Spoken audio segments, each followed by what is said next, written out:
All right. Well, I'll go ahead and jump in, everybody, and welcome. We'll get this started. Welcome to our April 21st Zoom Rotary meeting. I'm glad to have all of you here today, and it is a beautiful day. So, get a chance to get out of your house, President Chad, go for a run at the stadium. That's still open, I think. You can still get out and exercise. Still get out and go for a walk and have fun. So. Welcome, everybody. A couple quick housekeeping rules for today. Please make sure your phone is on mute. If you have to get up and go, you can put your camera offline and then move forward. If you have questions for our speaker today, please include those in the chat button in the middle of your screen at the bottom. If there are any announcements that I missed, I haven't seen anything come through, please let me know. I can see about adding those on, and that's about it. So welcome, everybody. So glad you're here. We'll get started, and I'll have Joe go ahead and kick off our song and pledge.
Okay, well, thank you, Joe, for running those. Nice improvement over last week.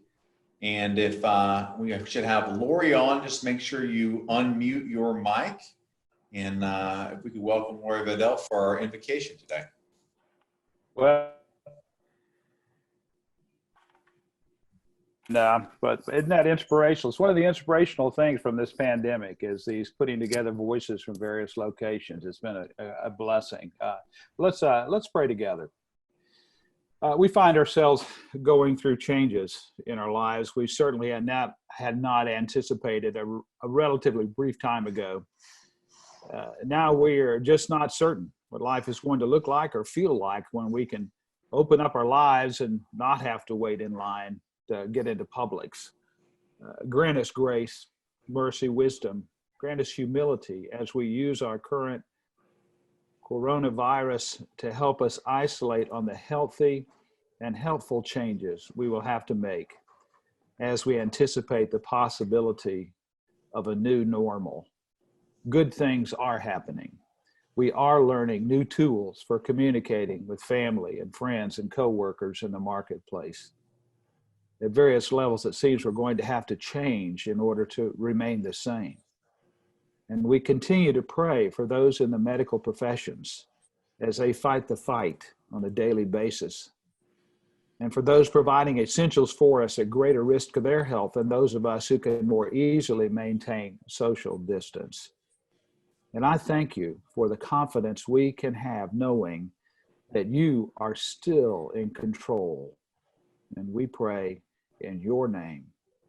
Amen. Amen. Thank you, Lori. Very touching.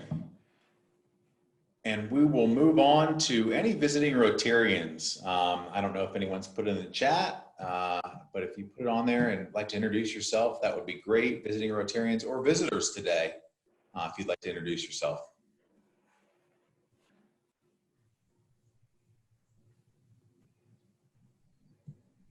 And Joe, if you have somebody pop up, if you could just jump in and let me know. I haven't seen anybody as of yet. I don't see anyone. All right. Okay. Well, we're going to move right into our announcements section today. And I think first, Richard, I believe we have you up for one of our Rotary Youth Exchange students, and you'd like to introduce her. So go right ahead, Richard.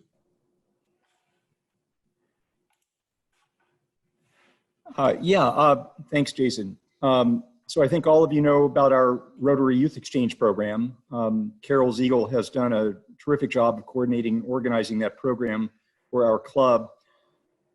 Through the program, young people of high school age spend a year in a school year in a foreign country where they learn a new language, a new culture, and they truly become global citizens.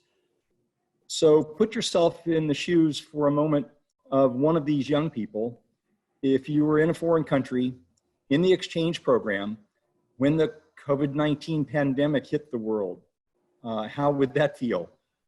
Well, today we get to learn what it feels like, because today we're going to hear from Maya McAfee, who is currently in Sweden living with her exchange family. Maya is a high school junior enrolled at PK Young. She's from Micanopy. She originally found Rotary Youth Exchange through friends who had gone on an exchange with Rotary. And she is currently living in Gothenburg, Sweden, where she expects to return to the US on June 26th. It's 6:15 in the evening in Sweden, and Maya is joining us from her exchange family home. Please welcome Maya to our meeting. Hi.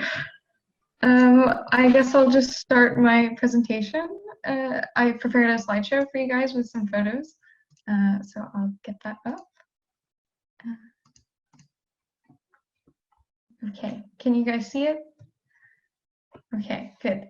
So thank you for introducing me. So I'm currently living in Gothenburg, Sweden, which is the second largest city in Sweden. And so Stockholm is the capital. So on this map, you can see Stockholm is on the west coast, or the east coast, and Gothenburg is on the west coast. And that's where I'm living. And it's really nice here, I think. So nothing to worry about, sort of. But yeah. So I'm just going to present a little bit about my exchange year so far, and then I'll get into kind of like what's going on now with everything. So this is me with my host brother, and this was taken on New Year's. And he was in my first host family, and his name's Bjorn. I really liked my first host family, and I was lucky enough to be living in the middle of like Gothenburg in an apartment. So it was very, very central, very different to anything I've ever really experienced, because I live kind of on a farm in Micanopy. So like apartment in a city is totally different and much less private. So very, very different. So one of the biggest parts of my exchange has been meeting people, and especially meeting other exchange students. So these are some of my exchange friends. they come from really like everywhere. So I have friends from France, Germany, Canada even, and a lot of places in the US too. So it's been really cool. But now with everything happening, most of them have gone home, which has been, it's been really difficult. And yeah, it's really sad to see them go because they've been such a huge part of my exchange, and just kind of, we spend a lot of time together usually. So we would usually fika, which is a Swedish tradition. You may or may not have heard of it, but basically it's like a coffee break, but we do it kind of like every day, like a lot. And so basically you just kind of sit around with friends or family and drink coffee and eat like baked goods, like, I don't know, cinnamon rolls and things like that. And it's a lovely tradition, one of my favorite parts of living here. So a few social differences living in Sweden, like cultural kind of and governmental differences. Sweden's government is a socialist government, so that's very different from the US, I think. For me, it's been kind of, you kind of see the differences in how people act and stuff because of it. It's much more, the government, they pay, I think, 44% income tax, and then there's brackets, kind of like the US, for how much income you have. So it's very high taxes, but that pays for all of their social welfare programs. So healthcare and education are all included. One of my host dads kind of explained it to me with volunteering. They don't really volunteer. So Rotary here is very, very different from Rotary in the US. Volunteering is kind of, it's not something that people feel they need to do because the government is always kind of there for people. So it's very different from the US, where volunteering is very much like a personal kind of community thing. Here, that personal community is sort of built through, like, you pay a lot of taxes. So it's kind of expected, like the volunteer work and stuff. So I hope I sort of explained that well. One of the other differences is socializing. So Swedes are notoriously kind of introverted people, which is very true. So it's been very hard to connect with like kids my age because people are just very introverted. And then in my school, my class, they're in a very difficult program, so they study a lot. So that kind of just adds to the difficulties. But it's really interesting. It's so much different with how people kind of interact here, and I don't know, it's been interesting to kind of try to I don't know, break down people's walls and stuff. And then the biggest difference, and one of my favorite differences about Sweden, is they're very, very eco-friendly. So I have some photos of parks, and in Sweden, they have 12 million people, and it's a huge country as well.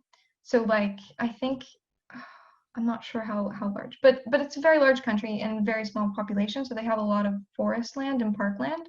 So here is one park that I went to with my host family very early on, and it's just so pretty. And there's parks everywhere, so it's so amazing. Here is another park, and this was right next to where I lived with my second host family. So I would go jogging here a lot, and it's just absolutely beautiful, insanely beautiful. So these are some people that I met at my language camp. They're mostly Australians because it's kind of, it works differently. I don't know, it's a lot to explain, but these have been some of my best friends as well. Really like them, miss them, and hope that I can see them. They'll be staying here longer, so most of them haven't gone home yet, so I may be able to see them again. So this was taken on a trip to Italy. I went to Italy in, oh goodness, like the middle of February, so kind of just before the outbreaks sort of started to ramp up in Italy. Really weird to think about now. At the time, it was super fun. We didn't have really any worries, so yeah, kind of weird. This is from when my mom came to visit me. She came a week, the first week of March, and she ended up leaving the day before the travel ban that Trump put into, like, on Europe. So she left like the day before that came into effect, which was really, really like, wow, last minute kind of thing. But I'm very happy she got to visit, because I don't think she would be as comfortable with me staying here if not. This is where I live now.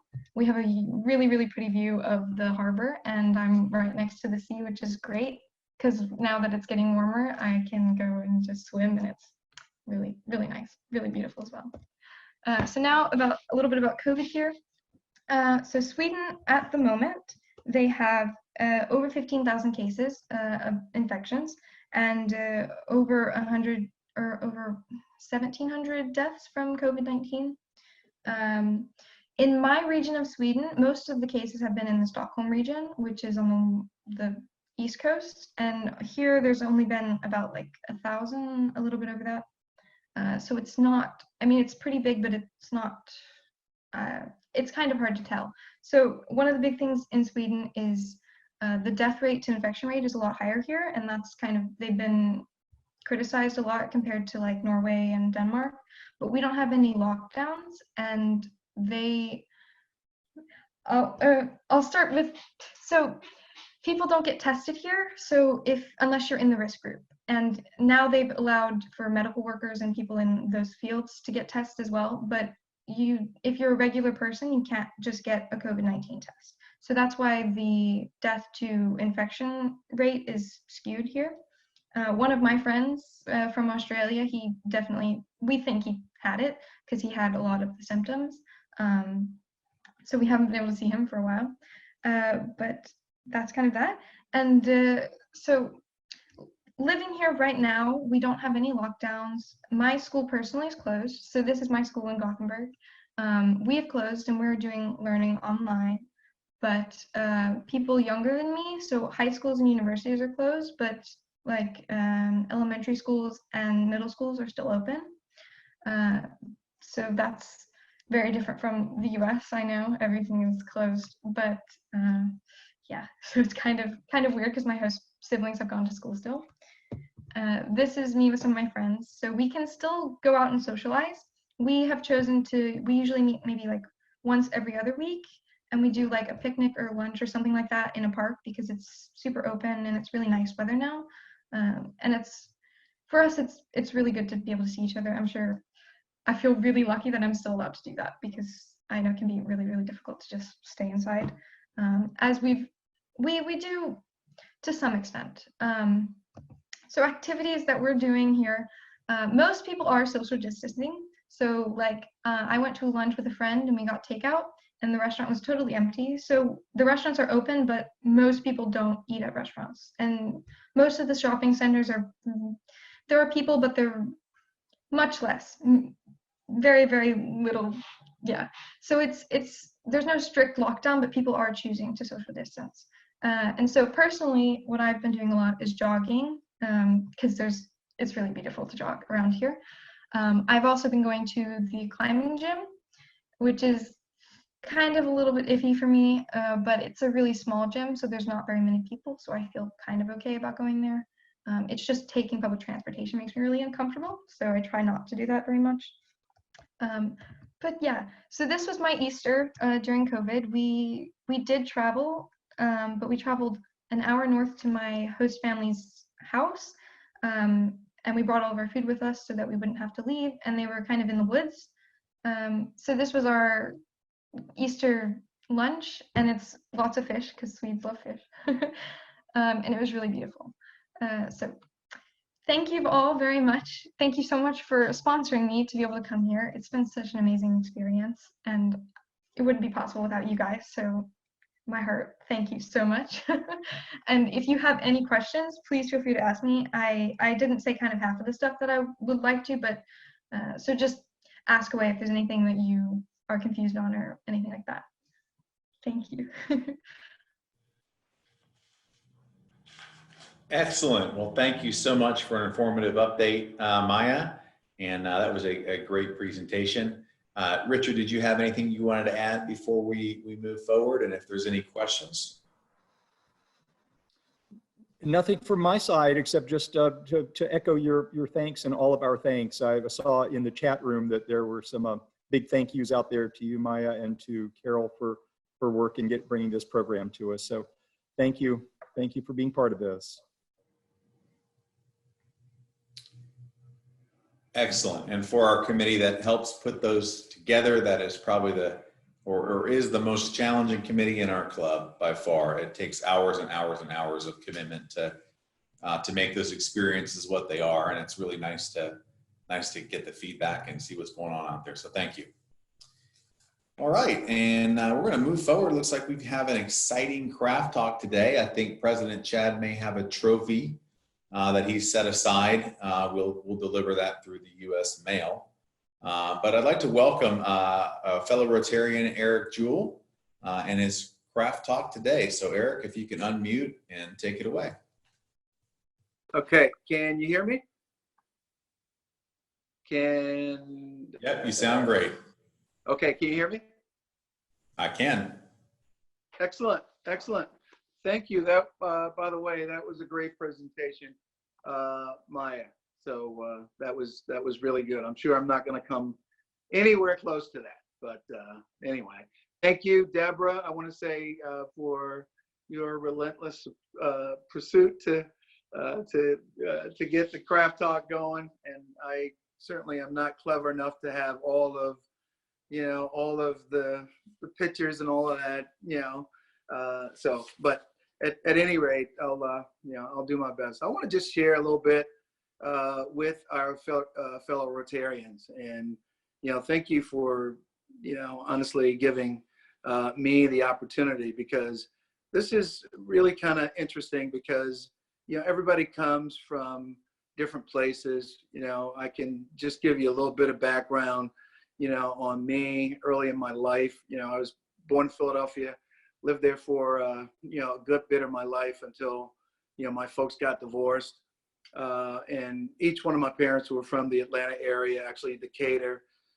So my mom moved us back, my brother, me, and my two brothers. One is deceased now, and my sister and me. So, that's where, I went to high school, and I actually, for one day out of the year, I do root for, for the Gators over Georgia, and I do root for the Dogs when they're not playing the Gators. So there you go.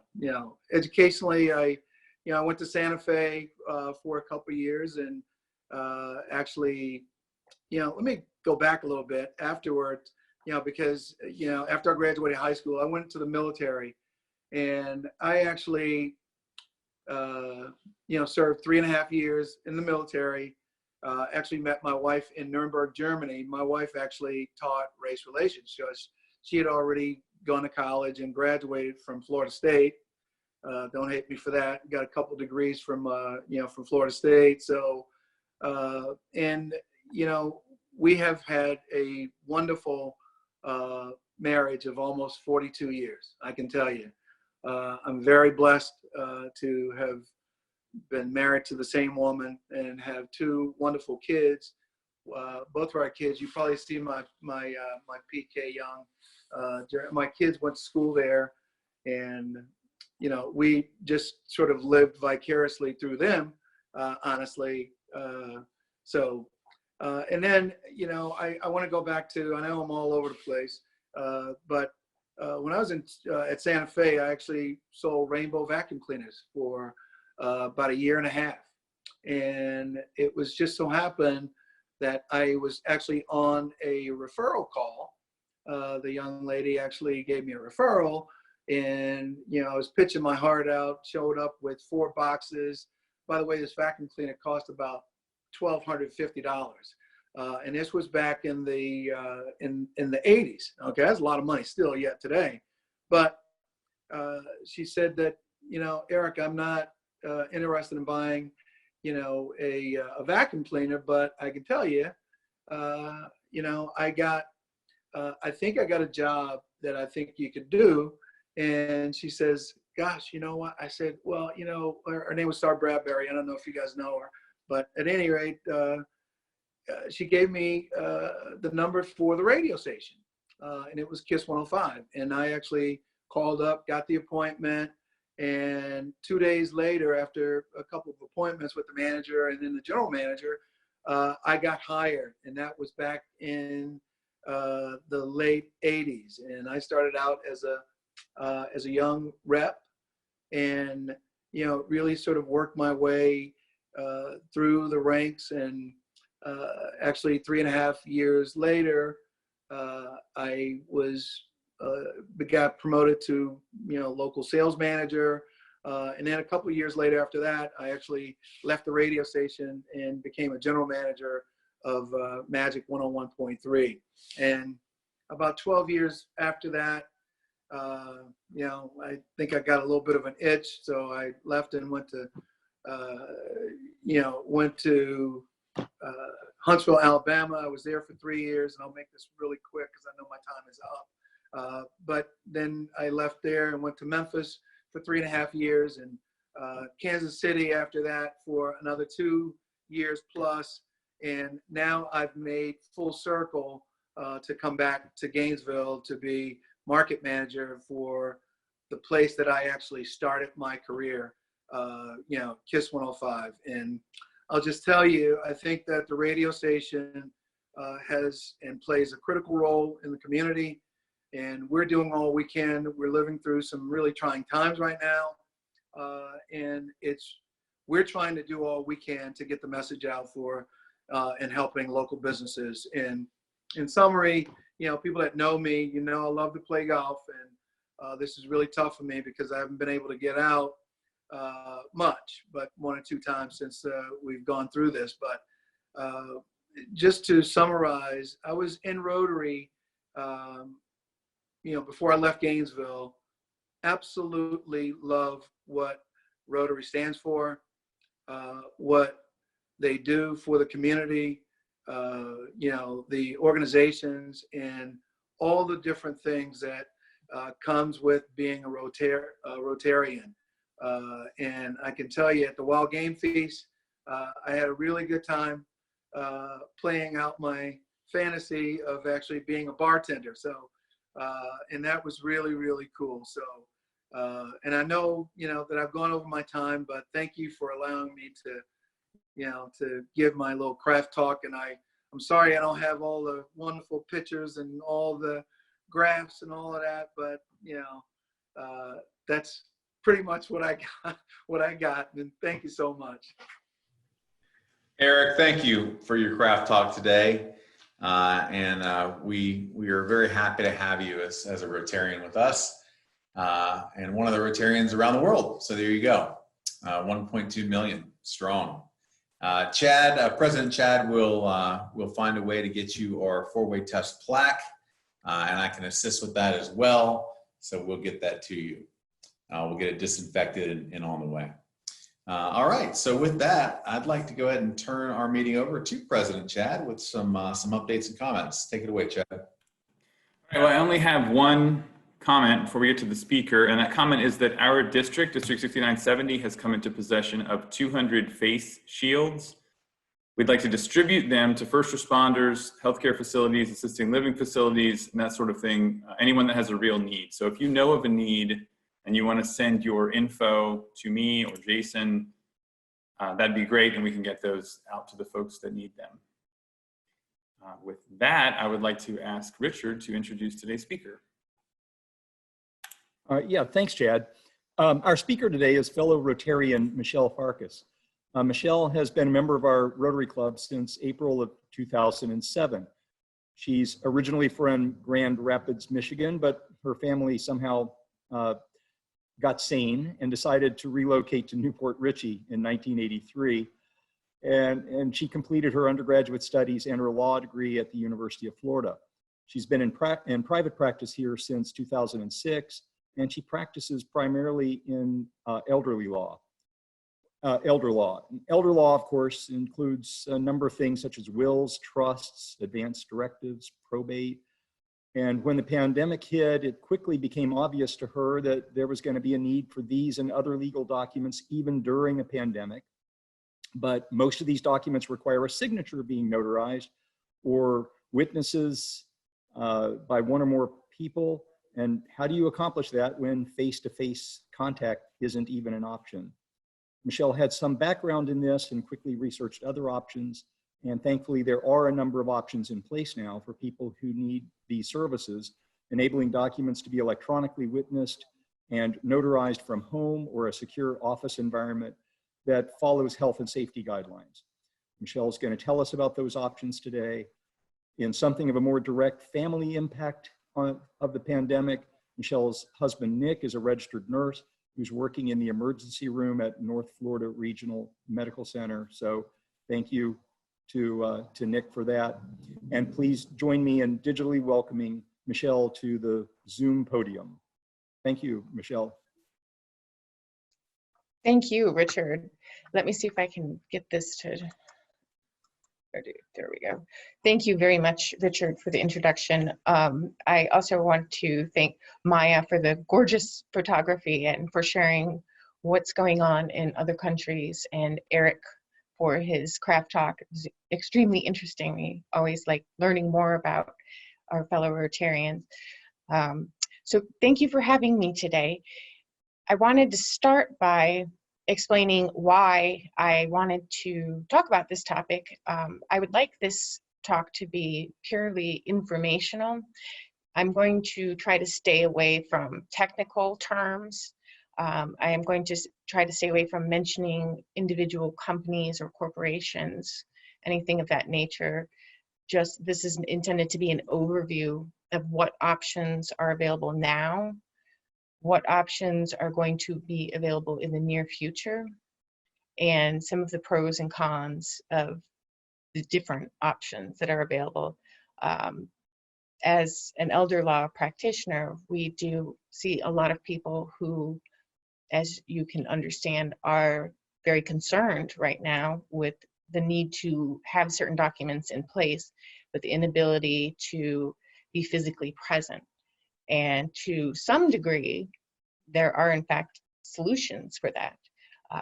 There is also pending legislation that will be effective in July of this year, and I'm going to go into that a little bit later, that's going to allow complete online remote notarization and remote witnessing for certain types of documents. Let's see if I can get my presentation. I have to go to screen share.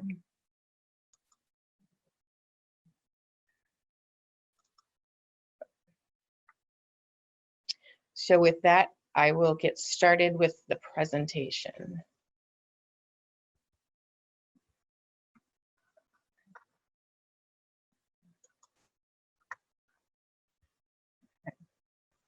The purpose of my presentation is to explain the current methods of witnessing and notarizing common legal and other documents in the state of Florida. Also to explain current remote alternatives to notarizing common legal and other documents, and to explain the up and coming remote methods of witnessing and notarizing common legal and other documents. I also think it's important to explain what remote notaries and remote witnesses can and cannot do, because there are some limitations on their authority and their powers. And then at the end of the presentation, to examine some pros and cons of using remote services. So as we all know, we're here present on this Zoom audio-visual communication. You can do more with your computer or smartphone than you ever could before. For instance, you can order home delivery of goods, as you know, from services such as Amazon. You can order delivery of groceries even from companies like Instacart or Shipt, and of course hold virtual meetings.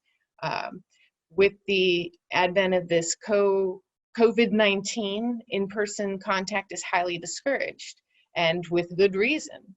None of us want to get sick. But despite the COVID-19, life has to go on. People need to conduct personal and professional transactions, and we do this using a variety of written instruments. Deeds, mortgages, and loan instruments are common examples, and so are other legal documents that are related to personal and health affairs. For example, designations of healthcare surrogates, living wills, powers of attorneys, wills, and trusts. However, in Florida, in order to be valid, our state requires that many of these documents be witnessed and notarized, or both. Whether a document requires both witnesses and a notary depends on the particular document's execution requirement. And the need to have valid legal documents, despite a person's inability to be physically present before witnesses and a notary, has led the Florida legislature to enact laws that allow virtual or remote technology to address the issue of physical presence. And quite timely, I must say. The old standby, these are current methods of witnessing and notarizing documents. The old standby was, well, you went physically to your attorney or your banker's office, and you would sign a document in the presence of a notary and possibly two witnesses. And in the case of certain documents, a notary may be required to place the signer of the documents under oath, under penalty of perjury, that the signer knows the contents of the document are true and accurate. So those were, in the past, the way we did it. We sat right across from each other at the table, and we were able to have a signing ceremony, and we would go ahead and have the witnesses and notary watch you sign your document. And that was a proximity test, as well as an attestation that you were there to sign the document at the time. Well, fast forward to 2020. Current remote alternatives to notarizing common documents. As of June 7th of last year, Governor Ron DeSantis signed House Bill 409, which authorized the use of remote online notarization, commonly known as RON. And that's the abbreviation I'm going to be using throughout the presentation. As of January 1, 2020 of this year, Florida law now provides that any document requiring notarization may be notarized electronically. And that's a pretty big change. Before you could do electronic signatures, but you couldn't ever do an electronic notarization. This is brand new, a few months old, just went into effect. And there are certain documents that you can, in fact, use this remote notary service in order to have your documents be effective. So you can use the remote online notary for certain types of documents, no matter where the signer or the witnesses are. If you provide proper identification, which is authorized in advance, the RON, the remote online notary, can notarize your signature and provide authentication of your document electronically by using real-time audio-video technology. All of this technology must be approved and overseen by the Florida Department of State. So it's not something, you can't just use anything. They have their own standards for what equipment you can use, even bandwidth, storage capabilities. It's regulated by the Florida Department of State. I thought it was kind of important to explain in the first place, what is a notary and what do they do? Why are they even important? Traditionally, a notary is a public official commissioned by the governor who can take acknowledgments, administer oaths, attest to photocopies of certain documents, solemnize marriages, and perform other duties that are required by the state, such as certifying a vehicle identification number or certifying the contents of the safety deposit box. All of this is under Chapter 117, and I did not want to get into too many of the technical requirements. Obviously, if somebody has a specific question for me, I would be more than happy to answer that. So that was what a traditional notary does. So now what is a RON, and what does a RON do under this new statute that came out January 1st? Under the Florida statutes, under Chapter 117, a RON is an online notary authorized in Florida who can notarize electronic documents for people located anywhere in the world over a secure audio-video connection. When the document is notarized electronically, it reflects the county in Florida in which the documents were notarized. And that's because we're talking about Florida RONs and Florida notaries. So the signature on the document, or the notary signature, is it from the state of Florida. The entire audio video of the parties signing and having the notarization, including identity verification and the notarization of documents, is recorded in real time, and it's saved in a digital format for 10 years. Documents are signed and stamped digitally by the RON and then stored online in a cloud-based data center approved by the Florida Department of State. The notary's journal, it's an electronic journal, is digital, and there isn't any paper generated. Obviously, you can get copies of your own documents sent to you electronically by the RON, and you can print those out. But the actual transaction and the recording is done completely through computer technology. To become a remote online notary, a person must actually be an existing notary public or a civil law notary appointed under Florida statutes, Chapter 118, or a commissioner of deeds appointed under Florida statutes, Chapter 721. A RON must undergo specific training through a notary service that's approved by the Department of State. And at the bottom of this, I've added a link to the Department of State's website that lists the various notary services that provide the training, who are approved by the Department of State. I wanted to point out that Rick Fabiani and Patty Fabiani's son, Rick Fabiani, is a RON. I happened to look through the list of RONs, and Rick is in fact a remote online notary. So I think that's pretty interesting. I am going to be completing the course myself relatively soon for educational purposes, but Rick Fabiani, you may want to talk to Rick Fabiani about being a remote online notary. What can't a RON do? Well, a RON is not authorized, unlike a regular notary, to solemnize a marriage. You can't get married online yet.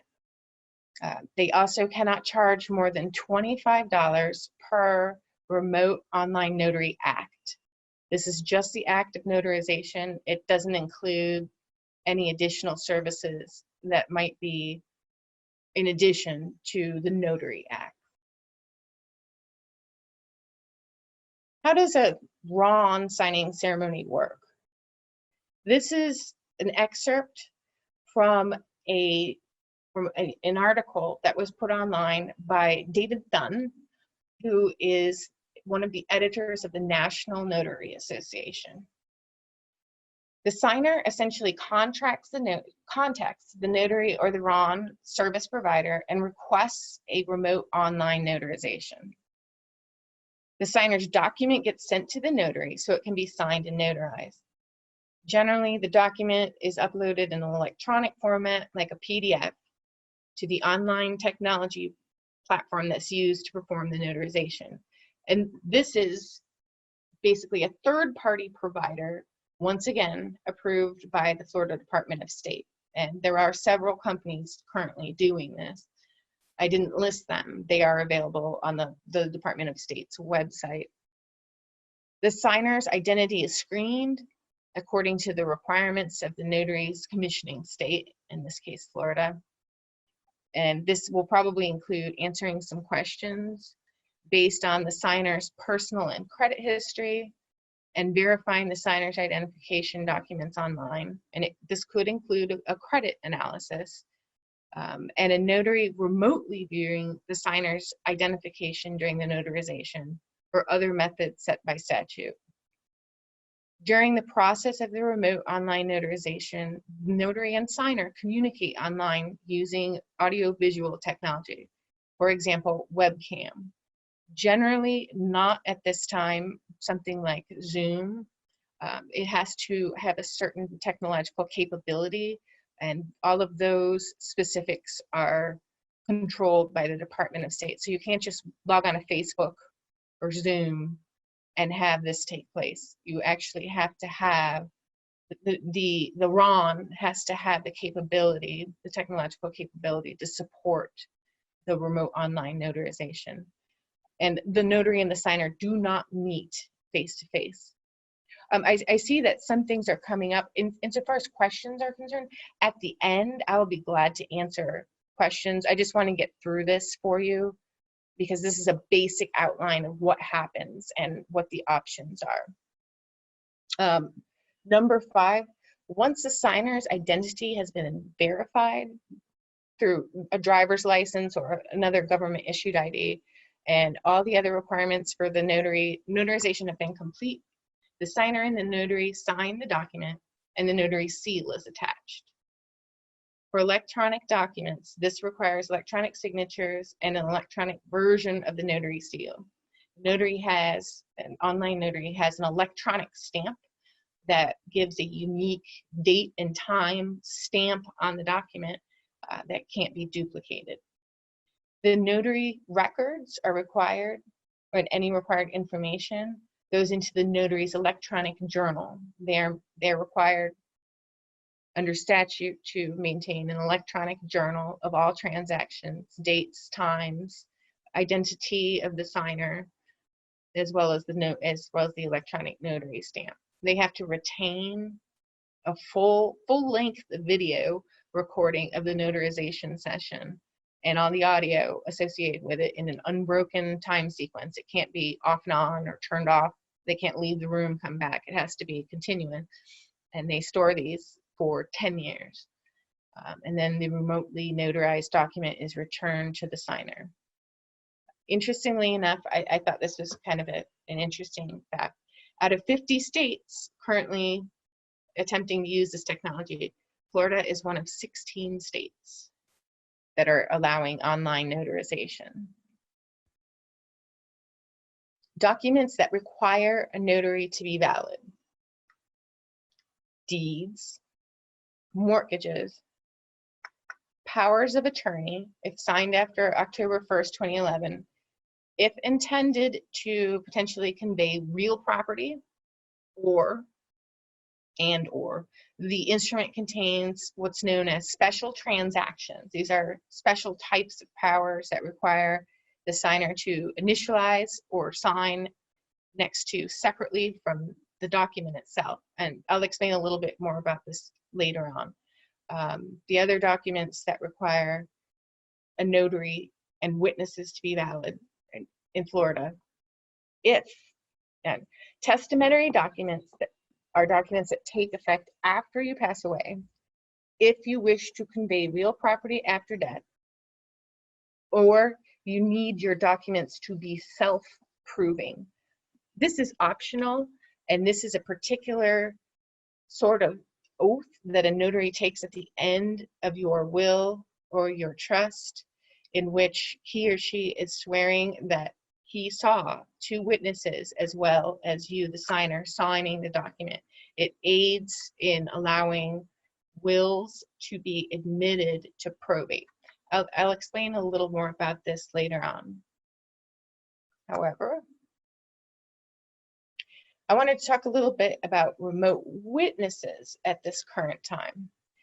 I say this one is a little bit trickier because although the statute says, which was passed January 1st, that says supervising and witnessing of electronic documents. It says online notary publics may supervise the witnessing of electronic record by the same technology that's used for online notarization. They can be in the physical presence of the person signing or remote from the person signing, as long as they're using audio video communication technology. And if the witnesses are remote from the signer and viewing and communicating with the signer by means of audio visual technology, the witness's identity must be verified according to procedures for identifying the signer, which are set forth in the statute. So it sounds like it ought to be pretty easy to get a couple of remote witnesses and an online RON to supervise them right now. But it's not quite that clear cut. And that's one of the reasons I wanted to do research on this. I wanted to find out what can we do right now. We cannot yet take advantage of the RON and remote witness provisions under the Florida statutes until on or after July 1st, 2020, because these are the following documents that we cannot use: both remote witnesses and remote notaries until after July 1, 2020. That's following something called the Electronic Wills Act. I'm not going to go into electronic wills at this time, but I will say that after July 1st, 2020, both remote witnesses and remote notaries are available, services are available. These are the documents that you will be able to use, both remote witnesses and remote notaries, after July 1st, 2020. Testamentary documents, those are documents that take effect upon death, like wills and trusts. Designations of healthcare surrogates, living wills, and durable powers of attorney. However, durable powers of attorney that have special transactions that are specifically stated under statute must be separately set forth and initialed or signed by the signer. I talked about that a little bit earlier. They will still require witnesses to be physically present, even after July 1, 2020. What are those special transactions that I was talking about earlier?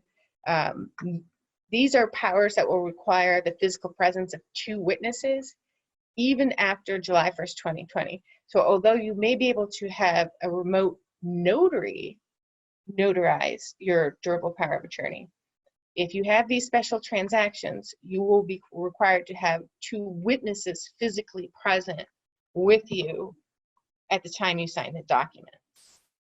And the powers are to create or change a trust, to make gifts of real or personal property, to create or change rights of survivorship, to create or change beneficiary designations, to waive a signer's right to be a beneficiary of an annuity, to disclaim property, and to disclaim powers of appointment.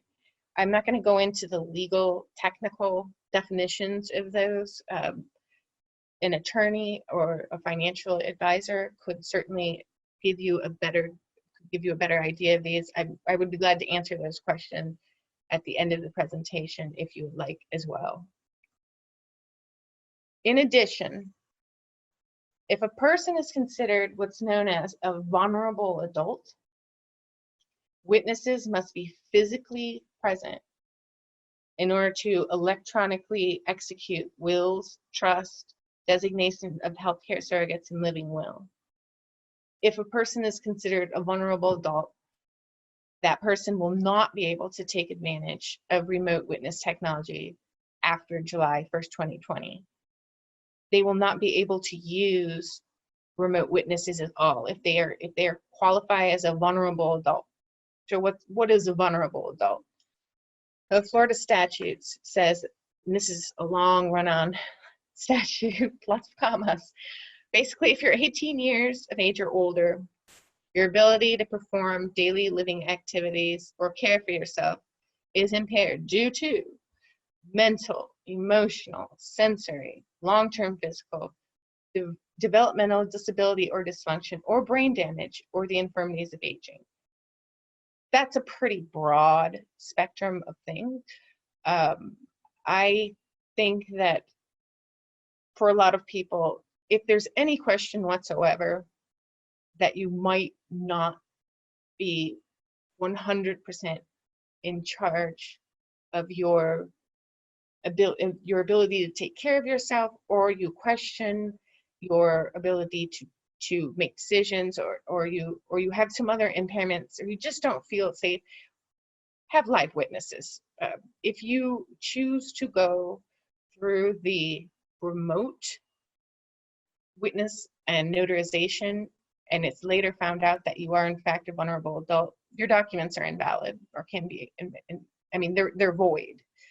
And nobody wants that. You don't want to go through the entire process of getting these documents, going through the systematics of having them done online, only to find out later that you have void documents. That's not only a waste of time and money, leaves you back at square one. Then basically, in order to find out whether a person is a vulnerable adult, and this is a subjective, the notary or the RON executing the electronic document for the signer has to ask some questions, additional questions. And if the signer of the document, the purported vulnerable adult, says yes to any of them, then witnesses must be physically present in the room before signing. And I'm going to say that physical signings with having live witness, at least 2 live witnesses with the person who's signing, is probably the best procedure. I understand that that may fly in the face of some of the things that are available right now, but, and I understand that contact is an issue too, but I think that having 2 witnesses present, if you can, if you're able to do so, is probably the best way to go. Hey, Michelle. Hi. Sorry to interrupt you. It's 1 o'clock. Okay. And we're having some folks that need to go and they're communicating that. So what I'd like to do, if you're okay with it, is let the folks go that need to go, and then we can keep the meeting going for a few more minutes so that you can finish up or take questions or that sort of thing. Would that be all right? Absolutely.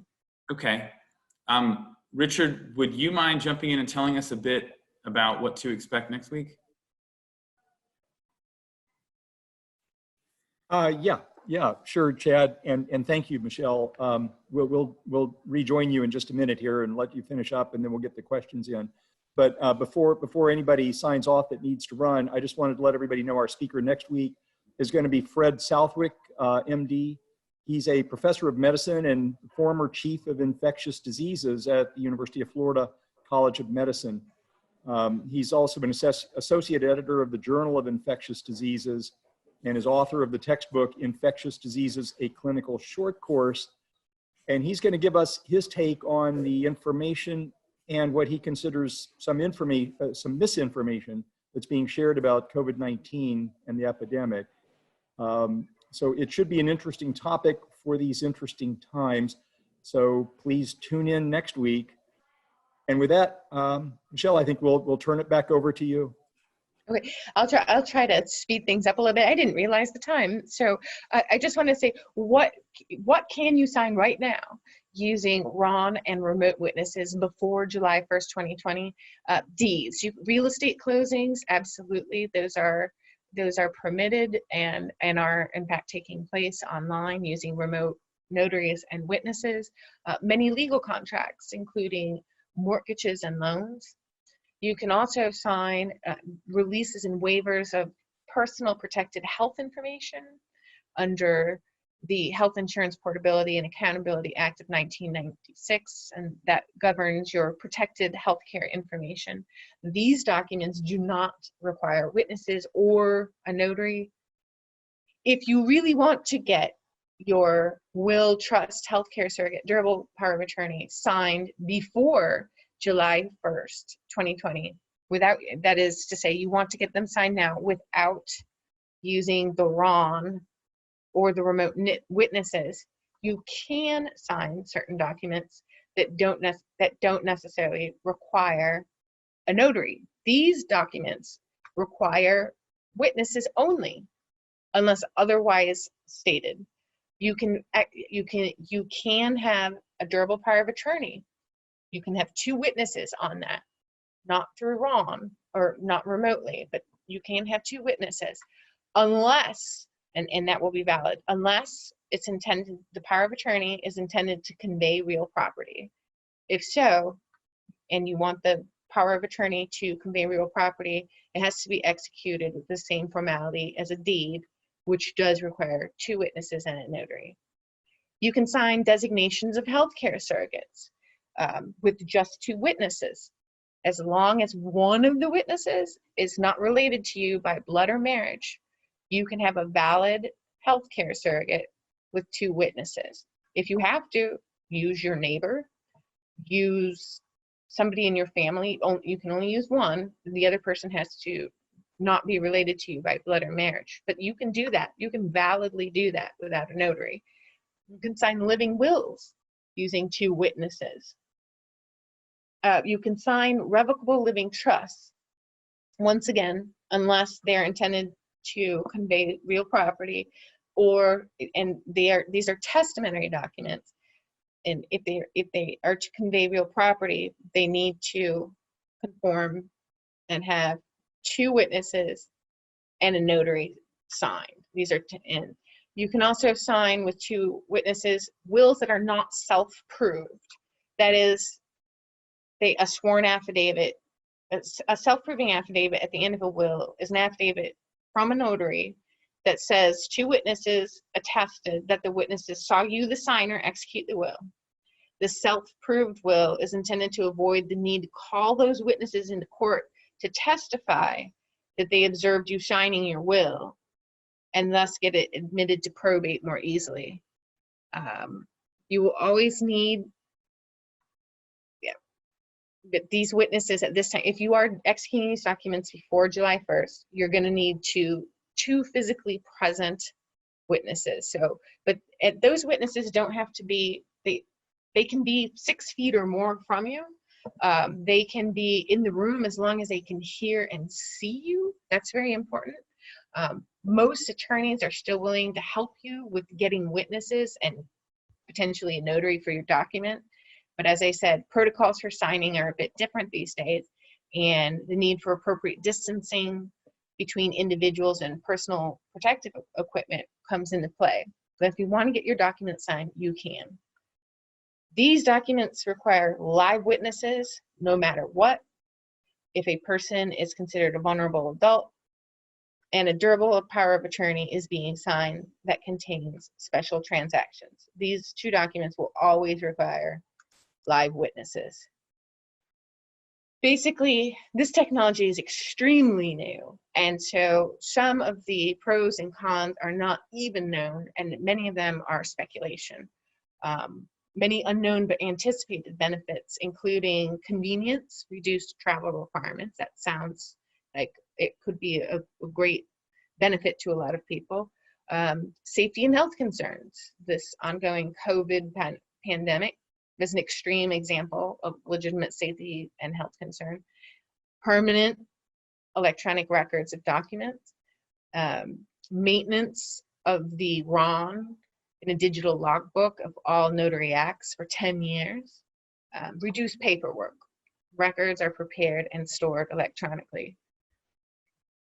The downsides, I would say, a lot of these are things that I have either come up with or have talked to other practitioners and come up with many unknowns. We don't know, they say everything is secure, but how secure is secure? We don't know. We don't know what will happen if third-party data storage companies who store these electronic documents and notebooks are bought out, they merge, or they go out of business. Privacy is a huge issue today, perhaps more so than ever before, and I think we're all aware of hacking, things of that nature. So that is certainly a concern. There may be an enhanced opportunity for fraud and document manipulation, where parties are not face-to-face. And the cost of processing and assembling remote documents is something that we all still have to contemplate. I was not able to get a straight answer through any of the online notary providers as to how much will it cost if we want to process all of these documents electronically. I'm not talking about the $25 remote notarization fee. We're talking about the fee for the witnesses, the fee for the processing, the electric stamping.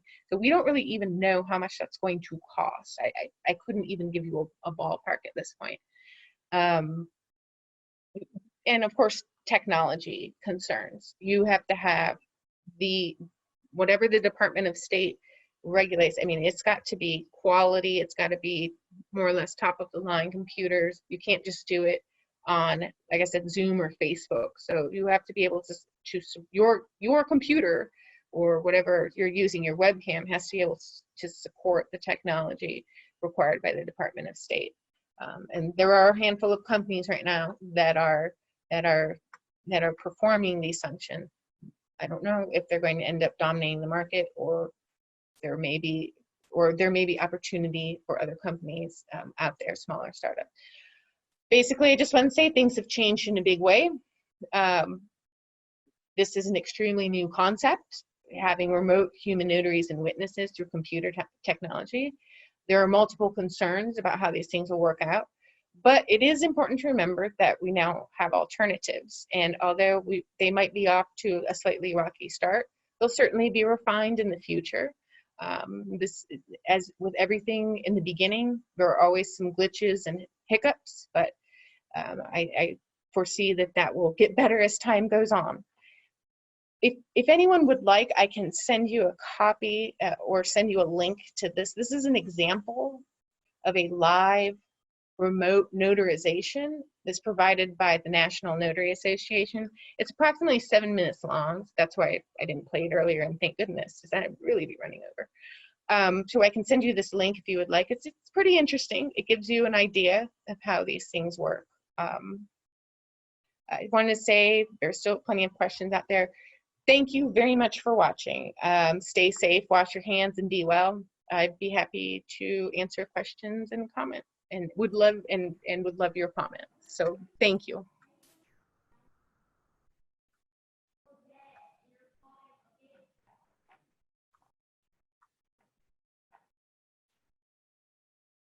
Are there any questions? I don't see, let's see. I don't see any questions in here. So Michelle, thank you so much for speaking to us all today. Thank you for your presentation. We will make a donation in your name to inoculate 100 children from the polio virus. Thank you. Appreciate your time and your effort today. And I think the meeting is adjourned. Have a great week, everybody.